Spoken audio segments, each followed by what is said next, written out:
आशा करते हैं कि आप लोगों ने दीपावली बहुत अच्छे से मनाई होगी और आपकी दीपावली काफ़ी खुशहाल रही होगी। और ये भी कामना करते हैं कि अगली दीपावली तक आप अपनी सक्षमता लेवल को नेक्स्ट लेवल पर ले जाएं। अगर आप कोई जॉब कर रहे हैं तो उसे अपग्रेड कर सकें। अगर आपके पास कोई जॉब नहीं है तो मैं प्रभु राम से ये प्रार्थना करता हूँ कि आप अगली दीपावली तक अपने जेब खर्च से और अपने दम से दीपावली को खूब इंजॉय करें, खूब सेलिब्रेट करें। दोस्तों, बात करते हैं ईएमआरएस और एलटी ग्रेड की जो परीक्षा तिथियां हैं ये आपस में टकरा रही हैं। और ईएमआरएस की लास्ट डेट भी आपको पता ही है। अगर आपने अभी तक फॉर्म नहीं भरा है तो 23 अक्टूबर ही लास्ट डेट है, यानी कि आपके पास समय बहुत कम बचा हुआ है, बहुत लिमिटेड टाइम आपके पास बचा हुआ है। 23 अक्टूबर, आज 21 अक्टूबर है, तो आपके पास कितना समय है ये कैलकुलेट आप कर सकते हैं। परीक्षा तिथियां जैसा कि आप लोग जानते हैं कि ईएमआरएस ने कहा था कि वो परीक्षाएं जो हैं वो दिसंबर के महीने में करवाएंगे, 13 दिसंबर, 14 दिसंबर और 21 दिसंबर को। लेकिन अगर आप एलटी ग्रेड के बारे में देखें तो एलटी ग्रेड फेज़ 1 की जो परीक्षा होने जा रही है, जैसा कि आप जानते हैं एलटी ग्रेड के लिए जो परीक्षा तिथियां घोषित की गई हैं वो अभी मात्र 6 विषयों के लिए घोषित की गई हैं। बाकी की जो 9 सब्जेक्ट हैं इनकी डेट्स अभी नहीं आई हैं। लेकिन दोस्तों, ये जो 6 डेट्स आई हैं इनमें देखेंगे आप तो गणित और हिंदी, ये 2 परीक्षाएं 6 दिसंबर को हो रही हैं। विज्ञान और संस्कृत की परीक्षाएं 7 दिसंबर को होंगी। गृह विज्ञान और वाणिज्य 5 और 6 नंबर जो दिया गया है ये परीक्षाएं 21 दिसंबर को हो रही हैं। और ईएमआरएस भी कह रहा है, उसने भी नोटिफिकेशन जारी किया था कि वो अपनी परीक्षाएं 13 दिसंबर, 14 दिसंबर और 21 दिसंबर को करवाएगा। तो यहाँ पर 21 दिसंबर की जो डेट्स हैं ये आपस में टकरा रही हैं। तो देखना ये होगा कि देखो, यहाँ पर केवल 2 विषय के अभ्यर्थी ही परेशान होंगे, खासतौर से जो लोग गृह विज्ञान और वाणिज्य के एस्पिरेंट हैं, जिन्होंने एलटी ग्रेड का फॉर्म भरा हुआ है। तो उनकी जो परीक्षा है, अगर उन्होंने ईएमआरएस के लिए भी आवेदन कर रखा है तो यहाँ पर उनकी डेट ना थोड़ी सी आपस में क्लैश तो कर रही है, आपस में टकरा तो रही है। लेकिन ईएमआरएस ने हाल ही में एक नोटिस जारी करके ये भी कहा था कि अगर इस प्रकार की कोई स्थिति उत्पन्न होती है तो वो परीक्षा तिथियों में कोई बदलाव नहीं करने वाले हैं। तो मतलब ये कि आपको खुद डिसाइड करना पड़ेगा या फिर यूपीपीएससी डिसाइड करे, क्योंकि ईएमआरएस ने कहा था 1 तारीख को ना एक नोटिफिकेशन उसने जारी किया था। मैं आपको दिखा देता हूँ, ये आप देखेंगे तो 1 तारीख को नोटिफिकेशन आया था। इसमें एक सवाल इसी प्रकार से पूछा गया था कि if ESSE 2025 exam date clashes with other department exam, how to appear. तो उन्होंने कहा था कि कैंडिडेट मे डिसाइड, अब आपको ही निर्णय लेना है, in which exam he she wants to appear. ठीक है। और फ्रेंड्स, एक बात और भी कि करेक्शन विंडो ओपन नहीं होगा। यहाँ पर आप देखेंगे तो इसमें स्पष्ट रूप से बताया गया है कि how to make correction in application form. ये सवाल जब पूछा गया तो उन्होंने कहा कि please fill the application form carefully, बहुत सावधानी से अपना फॉर्म आप भरें, as the facility for correction will not be given. तो अगर आपने अभी तक कोई गलती कर रखी है तो आप नया फॉर्म भर दीजिए, वो ज़्यादा बेटर होगा। ठीक है। और notification is available on NESTS official website, ये तो कहा गया। लेकिन इन्होंने एक बात तो यहाँ पर क्लियर कर दी है कि करेक्शन विंडो जो है वो ओपन नहीं होगा। तो करेक्शन विंडो अगर ओपन नहीं होगा, अगर किसी ने त्रुटि कर रखी है तो अभी तो टाइम है, अभी तो आप अपना एक नया फॉर्म भर सकते हैं। लेकिन बाद में तो आप फॉर्म भी भर नहीं पाएंगे और करेक्शन तो होगा नहीं।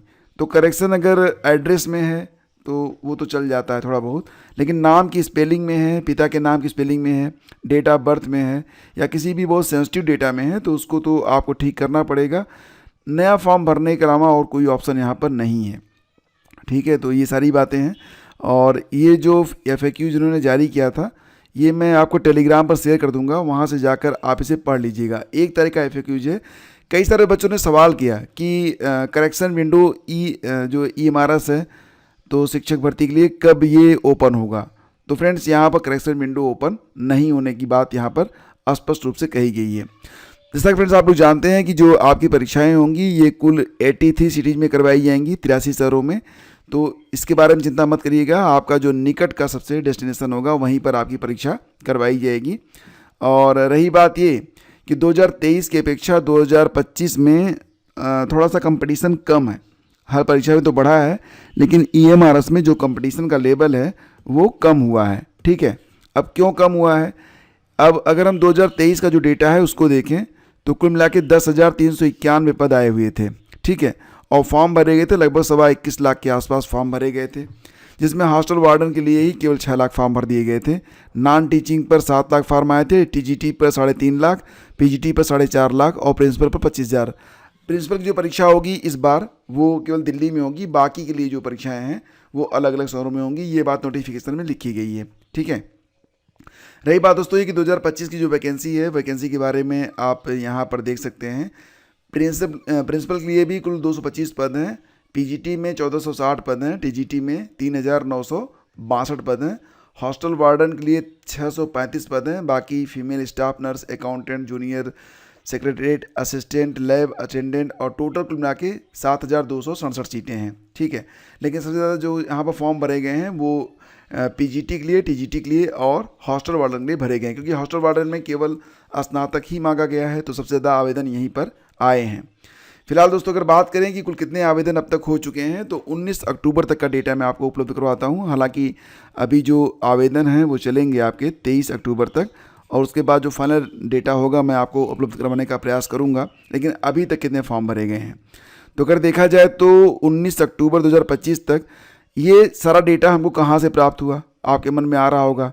तो देखो फ्रेंड, जो रजिस्ट्रेशन नंबर बनता है ना, उसी में आपको पता चल जाता है कि कितने फॉर्म अब तक आए हैं।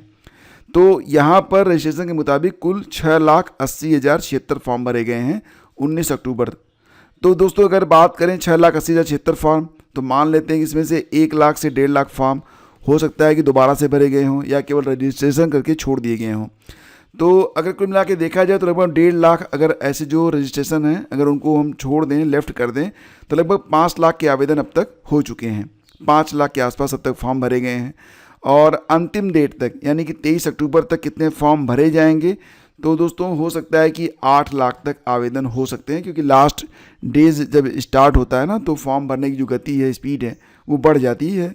और 8 लाख या 7.5 लाख आप मान चलना कि 7.25 लाख से 8 लाख के बीच में फॉर्म आपके रहेंगे, या तो 7.25 लाख या फिर मैक्सिमम 8 लाख से ऊपर फॉर्म नहीं जाने वाले हैं। और सीटों की संख्या भी यहाँ पर ठीक ठाक ही है। यूपी टीजीटी में देखेंगे तो इससे ज़्यादा तो फॉर्म आपके आ गए थे सिर्फ यूपी टीजीटी में ही, ठीक है।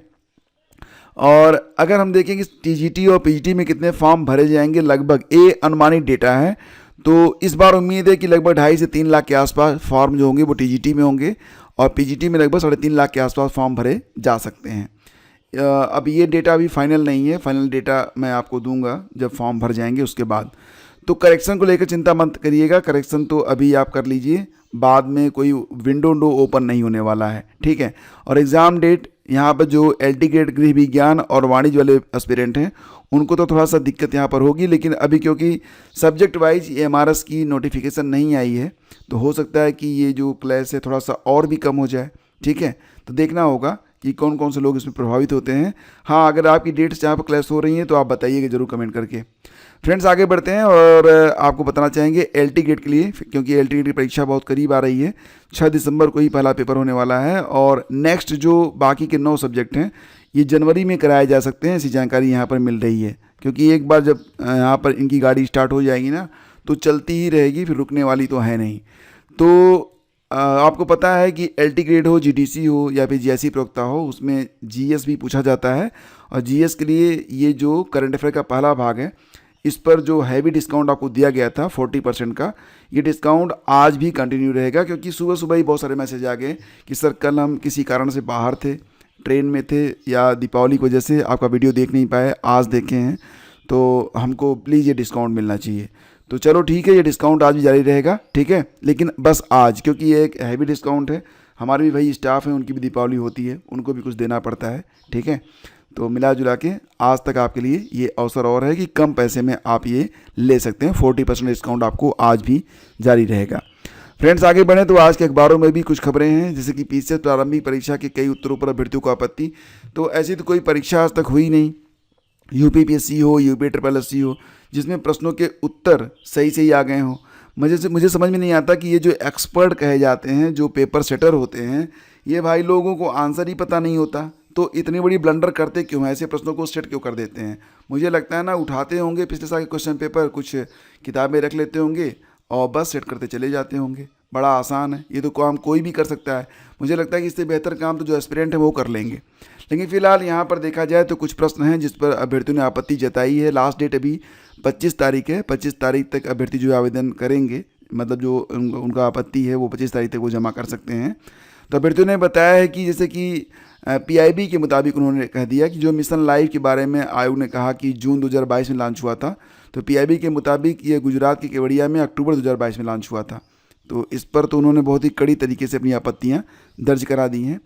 नेक्स्ट उन्होंने कहा था कि काम के बदले अनाज कार्यक्रम लोकसभा में ग्रामीण विकास विभाग के मंत्री द्वारा दिए गए उत्तर के अनुसार 2001 में शुरू किया गया था, जिसका उत्तर 2413 गलत है। सही उत्तर 2431 होना चाहिए। और अनुच्छेद 75(3) के अनुसार मंत्रिपरिषद कार्यपालिका सामूहिक रूप से लोकसभा के प्रति उत्तरदायी होती है, न कि व्यवस्थापिका संसद के प्रति।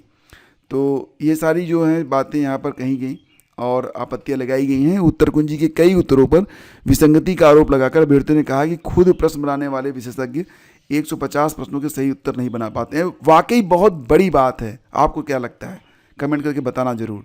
फिलहाल अब यहाँ पर ऑब्जेक्शन तो गए हैं, लेकिन आयोग ने कहा इस बार कि वो फाइनल आंसर की पहले जारी करेगा, उसके बाद फिर जाके वो प्री का रिजल्ट जारी करेगा। देखते हैं कितना मतलब उतरता है अपनी बातों पर आयोग। 6 महीने में 9 भर्ती परीक्षाएं करवाएगा एसएससी।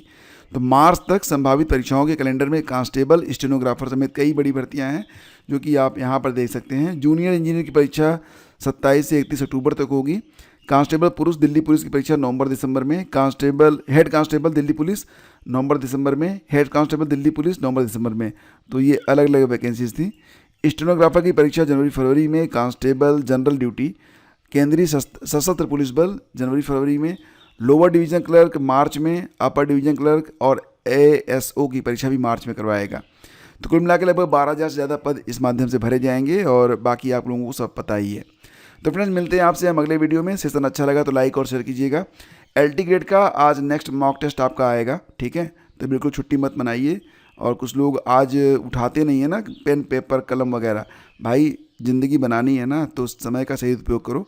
आपने बहुत सारी चीज़ें पढ़ रखी हैं, ऐसा तो होगा नहीं कि आज आपकी आँखें आपका दिमाग पढ़ना बंद कर देगा। तो अगर आप पेपर पढ़ सकते हैं, बैनर पढ़ सकते हैं, पोस्टर पढ़ सकते हैं, तो 2-4 लाइन किताब पढ़ने में क्या जाता है। तो पढ़ते रहिए। मैं मिलता हूँ आपसे अगले वीडियो में। Thank you. Have a great day. जय हिंद।